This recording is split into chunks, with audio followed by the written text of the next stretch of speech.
जय द्वारकाधीश। द्वारका सीरीज के ये तीसरे और अंतिम वीडियो में आप सभी दोस्तों का स्वागत है।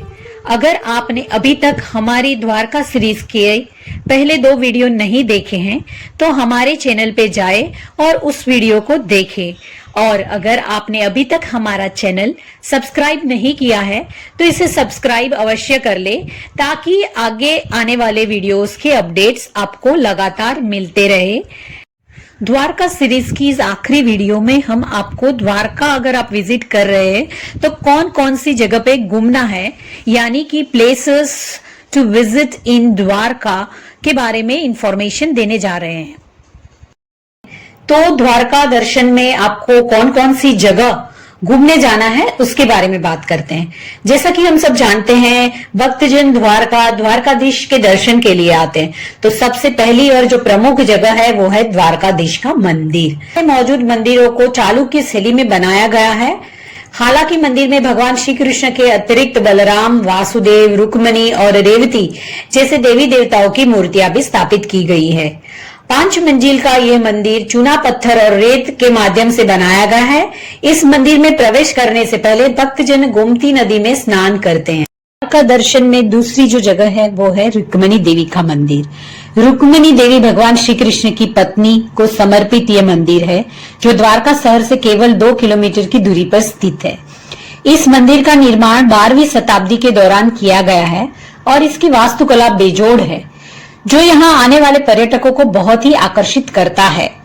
वैसे ये द्वारकाधीश मंदिर से थोड़ा दूर है, जिसके पीछे की पौराणिक कथा ये है कि एक बार रुक्मणी देवी ने महान ऋषि दुर्वासा को क्रोध दिला दिया था, जिसके कारण क्रोध में आकर उन्होंने रुक्मणी देवी को भगवान श्री कृष्ण से अलग होने का श्राप दे दिया था। 12 ज्योतिर्लिंगों में से गुजरात में 2 ज्योतिर्लिंग है। एक है सोमनाथ का मंदिर और दूसरा है नागेश्वर ज्योतिर्लिंग, जो द्वारका में आया हुआ है। तो जो भी द्वारका दर्शन के लिए आते हैं टूरिस्ट, वो सारे नागेश्वर ज्योतिर्लिंग के दर्शन के लिए जाते हैं। यह मंदिर अपने आप में विशिष्ट हिंदू वास्तुकला का नमूना है। यहाँ शिवलिंग जो है वो पत्थर से बनाया गया है, जिसे द्वारका शिला के नाम से भी जाना जाता है। इस शिवलिंग के पत्थर पर छोटे चक्र बने हुए हैं और 3 मुखी रुद्राक्ष के आकार का स्वरूप दिया गया है। मंदिर में भगवान शिव की 80 फुट की ऊंची प्रतिमा भी स्थापित की गई है। द्वारका में एक और प्रमुख पर्यटन स्थल गोपी तालाब है। गोपी तालाब जो है वो द्वारका से 20 किलोमीटर की दूरी पर स्थित है। कहा जाता है कि जब कृष्ण द्वारका आ गए थे तो मथुरा और वृंदावन की जो गोपियां थी, जो उनकी सखियां थी, वो उन्हें बहुत याद करती थी। उन गोपियों ने एक बार द्वारका जाकर अपने कान्हा से मिलने का निर्णय किया था और पूर्णिमा की रात में वो द्वारका आई थी। और अभी का जो गोपी तालाब है, उसी जगह पे गोपी और कृष्ण ने झील में मुलाकात की थी, रास लीला खेली थी और फिर उन्होंने इसी जगह पे विलय होने का निर्णय किया था। कहा जाता है कि उसी रात के बाद वो चंदन की सुनहरी मिट्टी में बदल गई थी, जिसे आज भी गोपी चंदन कहा जाता है। द्वारका में एक और खूबसूरत पर्यटन स्थलों में से एक है सुदामा सेतु। इस पुल का उद्घाटन साल 2016 में गुजरात की मुख्यमंत्री आनंदीबेन पटेल के द्वारा किया गया था। इस पुल का नाम भगवान श्री कृष्ण के बचपन के मित्र सुदामा के नाम से रखा गया है। इस पुल से गोमती नदी को पैदल पार किया जा सकता है। यह सस्पेंशन ब्रिज प्राचीन जगत मंदिर और द्वीप पर पवित्र पंचकुई तीर्थ को जोड़ता है। इस मार्ग में आपको प्राचीन लक्ष्मी नारायण मंदिर और 5 पांडव कुएं भी देखने को मिलेंगे। वैसे ये सस्पेंशन ब्रिज जो है वो अभी यात्रियों के लिए बंद कर दिया गया है। जैसे कि आप सब जानते हैं, मोरबी में 2022 में जो घटना घटी थी, मच्छू डैम के ऊपर जो सस्पेंशन ब्रिज कोलैप्स हो गया था, उसके बाद से सरकार की गाइडलाइन के तहत इस ब्रिज को अभी बंद कर दिया गया है। सिर्फ आप देख सकते हैं, उससे क्रॉस करके पहले जा सकते थे यात्री। अभी वो प्रक्रिया जो है वो गवर्नमेंट ने बंद करवा दी है। 5 पांडव कुआं या पंचानन तीर्थ के लिए आपको सुदामा सेतु बंद होने की वजह से नाव से ही जाना पड़ेगा।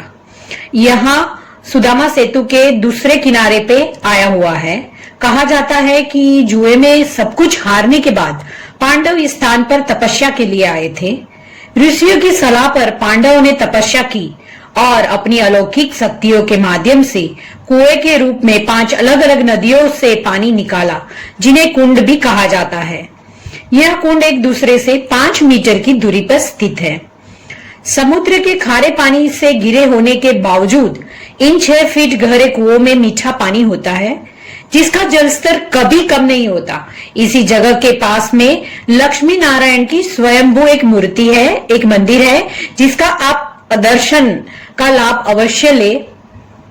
द्वारका आए यात्रियों के लिए गोमती घाट एक और दर्शनीय स्थल है।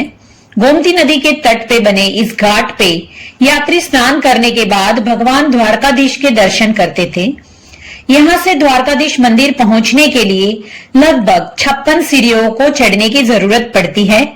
आज भी लोग गोमती नदी में स्नान करते नजर आएंगे। यह हिंदुओं के लिए एक पवित्र नदी है। गोमती नदी और अरब सागर के संगम पर संध्या के समय यहाँ का दृश्य बहुत आकर्षक होता है। शाम के समय यहाँ टहलने का आनंद उठाए। इस प्राकृतिक सुंदरी दृश्य को देखने के अलावा यहाँ पर आप नाव की सवारी का भी आनंद ले सकते हैं। द्वारका बीच एक ऐसी जगह है जहाँ पे हर कोई विजिटर जो द्वारका आया है वो आनंद उठाने के लिए जरूर जाता है। अगर आप नेचर लवर है, आप सनराइज और सनसेट एंजॉय करने का और उस वक्त की खूबसूरती को कैमरे में कैद करने का शौक रखते हैं, तो आप द्वारका बीच जाए और अपनी शाम को खुशनुमा बनाएं। लोग यहाँ समुद्र तट पर टहलने का और पिकनिक का मजा उठाते हैं। तो अगर आप भी द्वारका आए हैं तो द्वारका बीच की मुलाकात अवश्य करें। कृष्ण की द्वारका से ही जुड़ा हुआ है द्वारका का और एक हिस्सा, जिसे बेट द्वारका कहा जाता है। एक है द्वारका, दूसरा है बेट द्वारका। बेट द्वारका जो है एक द्वीप या जिसे आप एक टापू कह सकते हैं, जो द्वारका से करीबन 35 किलोमीटर की दूरी पर है। यहाँ पहुंचने के लिए आपको द्वारका से ओखा जेटी पहुंचना रहता है, जो करीबन 30 किलोमीटर की दूरी पे है। ओखा जेटी आप जब पहुंच जाते हैं तो फिर आपको बेट द्वारका पहुंचने के लिए जो 5 किलोमीटर का अंतर है वो काटना रहेगा। ओखा जेटी से बेट द्वारका पहुंचने का एकमात्र साधन जो है वो है सिर्फ नाव, और नाव में आपको करीबन 10 से 15 मिनट का वक्त लगेगा और आप बेट द्वारका पहुंच जाएंगे। हालांकि ओखा से बेट द्वारका के लिए यहाँ एक ब्रिज बनाया जा रहा है, जिसके निर्माण का कार्य पूरा होते ही बेट द्वारका पहुंचना बहुत ही सरल हो जाएगा। ओखा से बेट द्वारका फेरी टाइमिंग्स की अगर बात करें तो सुबह 8:30 बजे से शुरू हो जाता है और शाम को 6 बजे तक वो उपलब्ध रहता है। इसका शुल्क 20 रुपए प्रति व्यक्ति होता है। इस जगह को बेट द्वारका कहा जाता है, उसके पीछे की कहानी ये है कि यहाँ पे सुदामा और भगवान श्री कृष्ण की भेंट हुई थी और इसीलिए इसका नाम बेट द्वारका रखा गया है। बेट द्वारका विजिट के लिए अगर आप आ रहे हैं तो मंदिर के टाइमिंग्स जो है उसको पहले चेक कर ले, ताकि आपका समय जो है वो बच जाए, वो बर्बाद ना हो। दोस्तों, होप है कि आपको हमारा ये वीडियो पसंद आया होगा, और अगर आपको ये वीडियो पसंद आया है तो आपके दोस्तों रिलेटिव्स के साथ इसे शेयर करना ना भूले। अगर आपने अभी तक हमारा चैनल सब्सक्राइब नहीं किया है तो प्लीज इसे सब्सक्राइब अवश्य कर ले, और द्वारका सीरीज के आगे के 2 वीडियो अगर आपने नहीं देखे हैं तो हमारे चैनल के पेज पे जाके आप उसे चेक कर सकते हैं। Thank you for watching.